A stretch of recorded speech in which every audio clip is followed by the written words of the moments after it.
15, the concept of aromaticity. How do we understand this for our molecule benzene?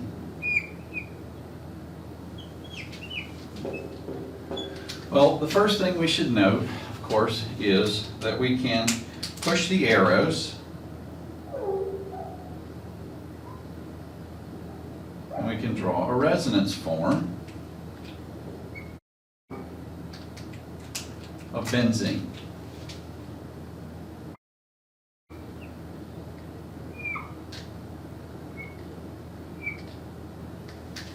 Each bond that was double is now single, and each bond that was single is now double. So the bond order, we would say, is approximately 1.5.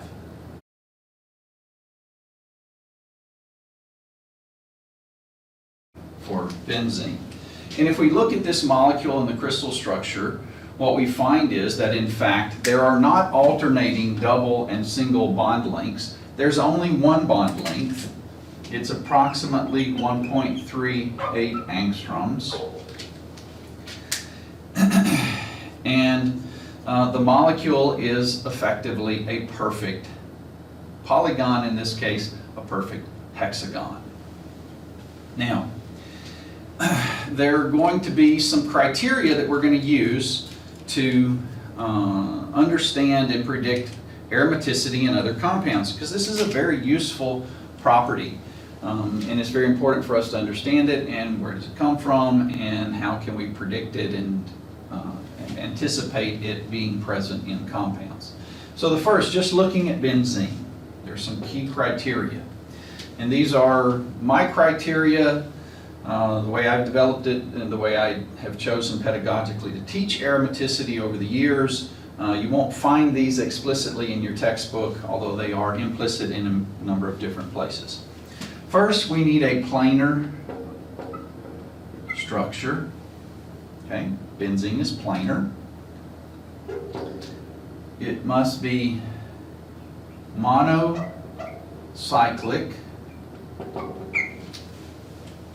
Okay, this benzene is one ring. That's what monocyclic means. Eventually, we're going to extend this to polycyclic compounds, and I'll explain to you when we get to that point. It must be fully conjugated, at least for that part that we're considering aromatic. Okay, there can be other parts of the molecule, like the molecule toluene that I had up a few minutes ago. The methyl group is not part of the aromatic system, but the molecule is still aromatic because it contains a fully aromatic proportion. And then the fourth point here is we need what's called a Huckle number. And I know you guys know that it's hashtag, but I learned it as number. We'll both have multiple uses for it. A Huckle number of pi electrons. Okay, and I'm going to explain what that is in a minute. So, of course, these three criteria mean that it's important that you understand structure. Okay? Structure, and these are fundamental ideas. We've learned sp2, sp3, sp, and what those mean in terms of geometry. Okay? It's very important. All right, so now what's a Huckle number? Well, Huckle's number, Huckel was a physicist who came up with this on a merely empirical basis, long before we had structural data about benzene. He said if we have 4n plus 2 pi electrons, okay, 4n plus 2 pi electrons, then we would have an aromatic system where n equals 0 and the positive integers. Okay, now Huckle's number has nothing to do with what you observe in the molecule. This is independently generated. So a Huckle number just keep using this color here.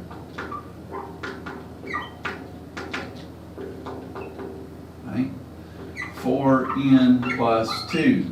So for n equals 0, the Huckel number is 2.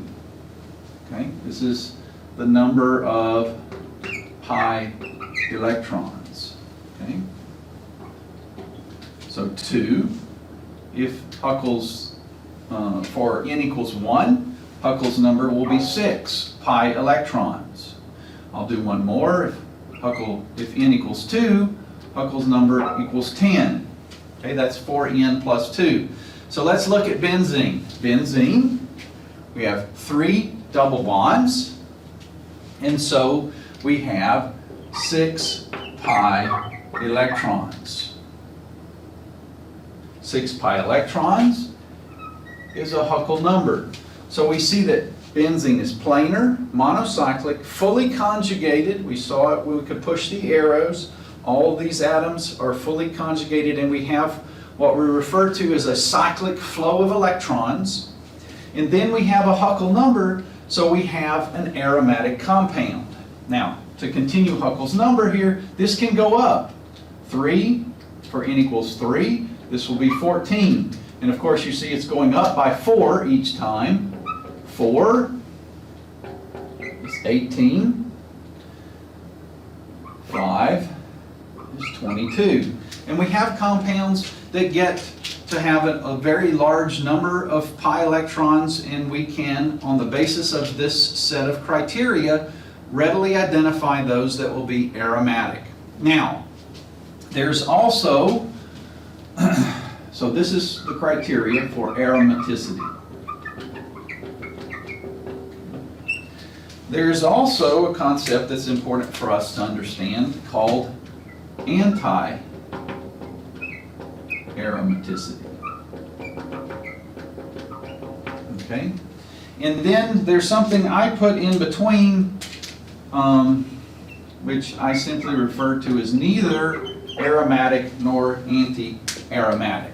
Okay, so we're going to learn to classify molecules this way. For an anti-aromatic compound, we have, for lack of a better term, an anti-Huckel number of pi electrons. And that anti-Huckel number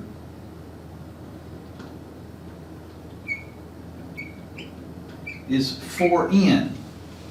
Okay? N is the same integer as above. So for n equals 0, we have 0. So that is not really relevant. But for n equals 1, we'll have 4 pi electrons.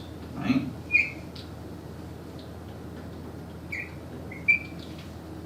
For 2, we would have 8. For 3, we would have 12. 4, 16, and so forth. That can continue up. So this will allow us to identify anti-Huckel numbers of pi electrons, and those have this property of anti-aromaticity. And so an example of that is cyclobutadiene.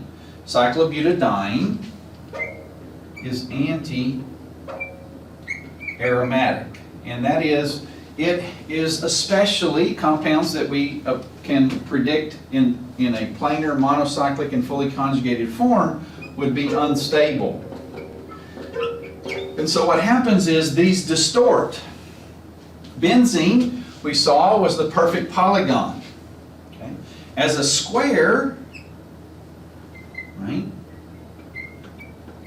As a square, cyclobutadiene is anti-aromatic. And so what happens is it undergoes a distortion, and we'll learn in a minute what's called the electronic degeneracy that makes it anti-aromatic is broken, and so it becomes a rectangle,